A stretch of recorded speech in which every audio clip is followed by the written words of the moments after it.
Do that in context. The good news, though, is I'm going to show you how on your calculator, you don't need to calculate the t-score and the p-value by hand. Your calculator will do it for you automatically. Let me show you one way to do that. If you press the Stat button, select Tests, and select the second option. This is a t-test. This is a test for a mean. Select the Stats option. The first thing I want to show you is that you can enter the data directly, the statistics directly. So the null hypothesis value is 1200. That's what mu null means right there. The sample mean was 926 that we used. Our sample standard deviation was 427. The sample size was 38. The alternative hypothesis was a less than or equal to alternative hypothesis. And now hit calculate. The calculator will give you the t-score.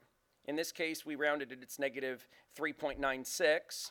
Again, because we rounded, we got 0.00016. If we rounded this, we would get 0.00017. Either way is perfectly fine. But if you're going to use your calculator, which I encourage you to do it, to find your test statistic and your p-value, there are 4 things that you should write down here going forward.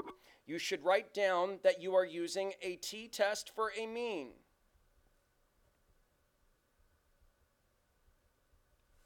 You should write down your t-score. You should write down your p-value. I'm going to use 0.00016 because that's what we used just a little while ago.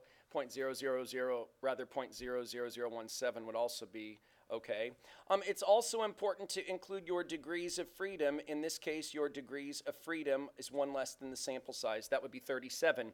If you're going to use the calculator to do your work, 4 things to include. Name the test, give your statistic, your t-score in this case, give the degrees of freedom, and give your p-value, and use those to write your conclusion.